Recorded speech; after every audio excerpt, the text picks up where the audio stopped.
pagdadakila ay tanging sa ating Panginoon Kristo po lamang. At dubling pagalang po sa ating Beloved Pastor Evangelist Weldy Estrada Almeida at sa ating Assistant Pastor Lina C. Almeida at sa kanilang mga beloved mga anak, Apo Manugang. Hallelujah, dubling pagalang po. At magandang umaga po sa ating beloved mga o sa inyong mga beloved mga kapatid, sa mahal na Panginoon, mga beloved preacher, choir, prayer warrior, at sa lahat po ng mga narito, mga bisita, magandang umaga po sa inyo lahat. Ako po ay kapasalamat sa mahal na Panginoon sapagkat niloob po niya ako ay makatayo po dito upang parangalan, patutunayan ang kanyang mga gawa sa aming buhay. Alam po ninyo mga minamahal, dumanas kami ng kahirapan sa buhay. Nung araw po minamahal, ang aking siniservice po minamahal ay karag-karag na bisikleta minamahal dahil wala talaga minamahal. Pero patuloy akong naglilingkod sa mahal na Panginoon kahit may mga pagsubok, magulo ang aming buhay, patuloy lang akong dumalangin at patuloy nga naglilingkod sa mahal na Panginoon. Dumating ang panahon minamahal. Ito po ay 2020 po minamahal. Binigyan po kami ng mahal na Panginoon ng service na bagong Fortuner minamahal. Panilatan niya ito ang aking karag-karag na bisikleta at hanggang ngayon, 5 years na po minamahal. Kaya po luma na, kaya ako'y humihingi na naman ng bago. Masarap kasi magmaniho ng bagong sakyan po minamahal. Minamahal, alam po ninyo minamahal. Yan po ay binili ng aking beloved anak nung siya ay bumaba ng barko. After 1 month po minamahal. Ako po, binigay po sa akin at bago po niya binili yan po minamahal, pinalalahanan ko na siyang ibigay sa mahal na Panginoon ang first, yung tithes and offering. Pero ang sabi, wala na daw siyang pera. Kaya pinabayaan ko na lang minamahal dahil hindi naman po siya talagang tapatan nga naglilingkod pa sa mahal na Panginoon. Ay binigay po sa akin minamahal. Sabi, Papa, sa iyo na lang yan. Regalo ko na lang sa iyo. Tapos po minamahal, ako po ay nagkasakit minamahal. Halos magtatlong linggo po ako sa higaan, minamahal. Simpleng sakit lang, minamahal. Lagnat lang yon pero hindi umaalis sa akin, minamahal. Kahit ako ay ginilihans ng ating mga beloved preacher, pag pumunta ng bahay, ako'y nagpupuri, dumadalangin, nag-awit sa mahal na Panginoon. Cast out po, minamahal ko itong aking karamdaman. Pero hindi talaga nangyari po, minamahal. Kaya ako'y nag-isip, ang sabi ko sa mahal na Panginoon, saan po ako nagkamali sa iyo, ipakita mo. Kaya wala po akong makita pong minamahal na pagkakamali. Maliban doon sa tithes in offering na yun, binigay na aking beloved anak. Kaya ang sabi ko sa aking beloved asawa, ipunin mo nga yung ating sales. Kaya after 2 days po minamahal, matapos nga naibigay ko po sa banal na gawain ng mahal na Panginoon, ang aming tithes and offering, alam po ninyo minamahal. Inlihans po ako ng ating beloved preacher nga pumunta sa bahay. 2 po sila. Kaya po minamahal, ako ay natulog hapon na at madaling araw po ako minamahal nagising. Ang sarap ng aking tulog po minamahal. Paggising ko po minamahal, ako'y pinagaling ng mahal na Panginoon. Yes, wala na po aking lagnat.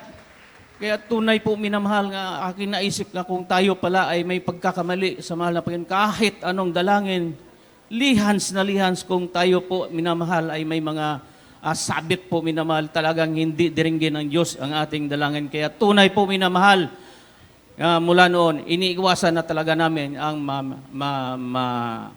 hindi maibigay ang para sa mahal na Panginoon. Alam po ninyo, minamahal, minsan minamanipulate ng kaaway ang ating paningin, minamahal. Alam po ninyo, minamahal, year 1992, nung ako'y nakakilala sa mahal na Panginoon, ako'y nagbabasa ng Biblia po, minamahal. Akin na po itong nabasa, minamahal, na dapat talaga magtiwala sa mahal na Panginoon. Kaya po, ang sabi ko po sa kanya, mahal na Panginoon, hindi po ako magpa-insured kung bibigyan mo ko ng sakyan o maging ang aking sarili. Maraming nagapunta o nag-advise sa akin nga kunan po ng insurance po minamahal ang itong sasakyan, pero hindi ko po ginagawa po minamahal dahil ang aking naisip at sinabi sa mahal na Panginoon ay hindi ko na po pwedeng baguhin po minamahal. Kaya tunay minamahal, pinagpala din ako ng mahal na Diyos. Kahit anong hadlang ng kaaway o hangad ng kaaway nga wasakin po ako minamahal, hindi po nangyari dahil sa pag-iingat ng mahal na Diyos dahil ang aking sinabi nga hindi talaga ako magpa-insure ng aking sasakyan. Alam po ninyo, minamahal, magwa 1 year na ngayon, galing po ako ng Tarlac, gabi na po, mga alas 7, alas 8 na siguro, nasa North Expressway po ako, minamahal. Medyo maulan-ulan po, minamahal, kaya medyo malabo ang paningin. So, sa bilis po nga 100 kilometers, minamahal, mayroon po akong kasama na isang ahente. So, sa bilis po niyon, minamahal, may biglang nakita ko, may pusang tumawid, minamahal. Kaya bigla akong nagulat, minamahal, napabrek po ako ng bigla, pero hindi ko sinaga dahil naramdaman kong parang sisir ko ang sasakyan. At alam po ninyo, minamahal, sa kanan ko po, minamahal, may sumusunod nga bus nga humahagibis, minamahal, panay rin ang busina sa akin, kaya sabi ko, grabe pala. Kung nangyari, wasak pala ako. Ang sabi ng aking kasama, bakit ka biglang nagpreno? Bakit hindi mo ba nakita? May tumawid nga pusa. O hindi pusa yun. Plastic lang yun, lumipad. Ganun ba? Kaya grabe po minamahal nga pag-ingat sa akin ng mahal na Panginoon dahil kung ang nangyari, ikinabig ko po sa bandang kanan po minamahal, sigurado, wasak talaga ako. Kaya purihin ng Diyos na hindi po talaga niya ako pinahintulot na wasakin ng kaaway. Grabing kapangyarihan ng mahal na Panginoon dahil po ako ay kung ano ang aking sinabi sa mahal na Panginoon ay siya kong tinutupad, minamahal. Magpahanggang ngayon, hindi ko po pinapa-insure itong aking sasakyan nga binigay niya at maging ang aking sarili. Hindi ko po ito ginapa-insure dahil tanging sa mahal na Panginoon lamang po ito, minamahal. Hallelujah po, minamahal. Noong araw po, minamahal, kahirap po kami gahirap sa buhay dahil itong aking beloved asawa ay kargo ko talaga, minamahal. Sakit sa ulo talaga, minamahal. Dahil sobrang tigas ng puso at isipan, minamahal. Kahit anong dalangin ko sa mahal na Panginoon, walang response sa mahal na Panginoon. Subalit, isang araw ako ay nagdalangin, nagtanong sa mahal na Panginoon, mahal na Panginoon, anong nagawa kong kasalanan sa iyo? Ipakita mo, sabihin mo sa akin, at ako'y susunod sa gusto mo. Kaya po minamahal sa mga panahon na yan kasi ako ay nag-a-apply sa pagsisiman. Pag uwi ko po minamahal, isang araw ako po ay nagbasa ng Biblia at itinutok kaagad ng mahal na Diyos ang aking mata doon sa verse nga nagsasabi, igalang mo ang iyong magulang at ikaw ay pagpalain ng Diyos at bigyan ng mahabang buhay. Aking po na pag-isipan nga ito ang dahilan siguro, kaya hindi ako dinidinig ng aking dalangin ng mahal na Panginoon. Kaya po, alam po ninyo minamahal kasi po hindi po ako lumaki sa aking magulang, kundi doon sa aking mga lula at lolo. Kaya malayo ang loob nila sa akin at malayo rin ang loob ko sa kanila, minamahal. Pag uwi ko doon, minamahal, nakita ko po ang discrimination, bagay na hindi po nasasaktan talaga ako, minamahal. Kaya hanggang sa ako'y nagkaedad na po, minamahal, hindi talaga nawala ang sama ng loob. At ito'y nagtanim na talaga sa aking dibdib, minamahal. Kaya aking naisip, ito siguro ang dahilan kung bakit hindi dininig ng Diyos ang aking dalangin. Kaya ako'y nagpakumbaba sa aking magulang, minamahal. Kahit wala kaming pera, ako'y naghanap ng paraan, makontak ko lang ang aking beloved mama dahil sa tagal ng panahon nga hindi po ako tawag, hindi ako nag-text, nasulat, lahat na wala. Matagal na panahon. Pero sa akto na yun, ako po ay hinahanap na rin pala niya. Kaya nagkatuwaan po kami, minamahal, nagkukwentuhan, kaya nagpatawaran po, minamahal. Doon po, dininig na po ng Diyos ang aking dalangin, minamahal, ang puso at isipan ng aking beloved asawa nga matigas pa sa bato, minamahal.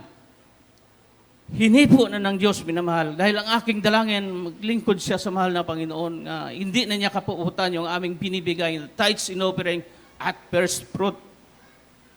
So sa akto na yun po, minamahal, dahil ako nang-apply, mayroong tumanggap po sa akin, minamahal. Tunay po, minamahal, mula noon nakasakay po ako sa barko, nakabalik po ako. At mula noon, minamahal, unti-unti na po kaming inangat ng mahal na Diyos sa buhay namin. Hirap na walang-wala, minamahal, mula noon. Inangat po kami ng mahal na Diyos at nagkaroon kami ng tatlong palapag na bahay. Nagkaroon din ng sakyan. At noong araw nga, iniisip kong hindi ako makapagpaaral ng aking beloved anak. Pero habag ng Diyos, itong 4 naming anak nakatapos po, minamahal. Last June lang nakatapos yung aming bunso. Kaya purihin ang mahal na Panginoon. Ang sabi ng mahal na Panginoon sa verse o sa John chapter 15 verse 7, ang sabi niya, kung kayo ay mananatili sa akin at ang salita ko ay mananatili sa inyo, humingi kayo ng inyong nais at ito'y gagawin ng Diyos. Kaya po minamahal, tunay po minamahal, ang aking kahilingan na patapusin niya aking beloved mga anak. Tunay nga nakatapos po minamahal. Hindi talaga nagtatanggi ang mahal na Panginoon. Basta patuloy lang maglilingkod. May pagsubok man o wala, tuloy lang ang paglilingkod. Kaya po minamahal, akin po itong itinataas ang dakilang pangalan ng mahal na Panginoon Jesus dahil sa kanyang mga ginawa po sa aming buhay. Hallelujah, praise the Lord. Kaya noong araw po minamahal, mabigat talaga ang aking beloved sa akin beloved, ang beloved ko pong asawa dahil hindi po siya naglilingkod. Siya po ang hadlang sa aming pagbibigay po minamahal. Pero ngayon po minamahal, ginawa siyang adult square, pareho na po kami. Kaya pareho Praise po kami the Holy naglilingkod Man. sa mahal na Panginoon. Kaya tunay minamahal nga ang pagbibigay ay susi ng pagpapala. Pero kung hindi pala kayo magkasundo nga mag-asawa, parang mahirap pa rin makamtan po minamahal ang lubusan nga pagpapala ng mahal na Panginoon. Kaya awa ng Diyos, hanggang ngayon, naglilingkod kami pareho po, minamahal. Kaya ako tuwang-tuwa, minamahal, dahil naalis na po ang tinik sa aking puso't isipan, gagawa ng Diablo po, minamahal. Kaya ang lahat ng kapurihan, pagpupuri, pagdadakila, ay tanging sa ating Panginoon Jesucristo po lamang. Hallelujah!